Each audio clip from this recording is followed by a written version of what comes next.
Hai adik-adik, kembali lagi dengan Karina di online class 101. Apa kabar hari ini adik-adik? Semoga semuanya dalam keadaan sehat ya. Kali ini kita akan belajar kelas 6 tema 6, subtema 3, masyarakat sejahtera, negara kuat. Di pembelajaran 3 kita akan belajar bahasa Indonesia, IPS, dan PPKN di halaman 98 sampai dengan 103. Nah, ini ada loket pembayaran pajak kendaraan ya adik-adik. Pagi itu Udin ikut ayahnya membayar pajak sepeda motor di kantor Samsat. Kebetulan hari itu Udin sedang libur akhir semester. Udin melihat banyak orang duduk sambil menunggu antrian untuk mendapatkan giliran membayar pajak. Membayar pajak merupakan salah satu pelaksanaan kewajiban sebagai warga negara. Nah, Ayah Udin membayar pajak tepat waktu.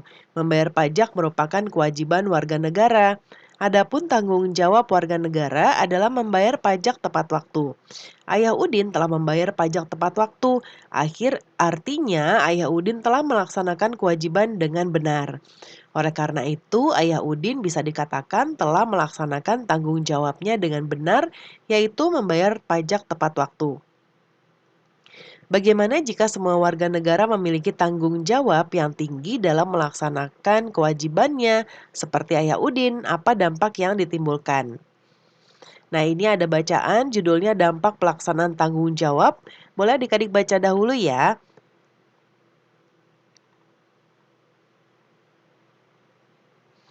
Nah, ini ada tugas kita di Ayo Berlatih dengan mengisi tabel berikut. Untuk beberapa paragraf yang ada di bacaan tadi, kita akan mengisi gagasan utama dan juga informasi penting yang terdapat di bacaan tersebut ya. Nah, kita coba lihat di sebelah kanan sudah Karina buatkan. Di paragraf pertama, dampak pelaksanaan tanggung jawab, ini contoh dari buku ya. Lalu di sini gagasan utama teks non-fiksinya adalah pelaksanaan tanggung jawab sebagai warga negara memiliki dampak positif dan negatif. Yang kedua, contoh pelaksanaan tanggung jawab sebagai warga negara. Contoh pelaksanaan tanggung jawab sebagai warga negara dengan melaksanakan kewajiban membayar pajak.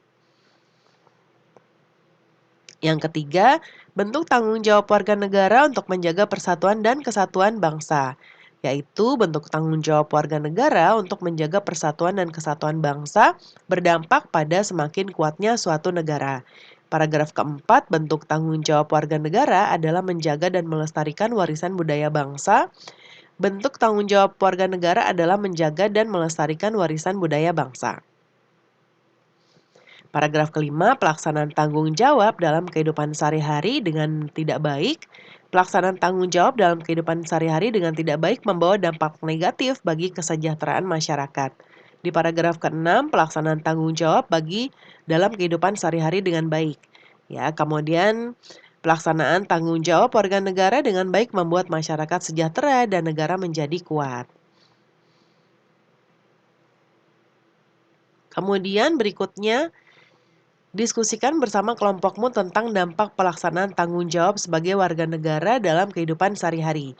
Tuliskan secara rinci tentang pelaksanaan tanggung jawab dan dampak yang ditimbulkan di tabel berikut ya. Sudah ada contoh bagian pertama yaitu melaksanakan kewajiban membayar pajak. Dampaknya yaitu berlangsungnya pembangunan bangsa. Kita lihat yang lain. Yang nomor 2, saling membina kerukunan di antara warga masyarakat antar pemeluk agama, suku, ras, dan budaya.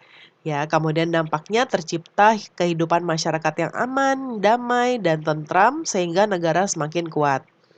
Lalu yang ketiga, mengembangkan sikap kekeluargaan dan gotong royong. Terciptanya kehidupan masyarakat yang aman, damai, tentram sehingga negara semakin kuat.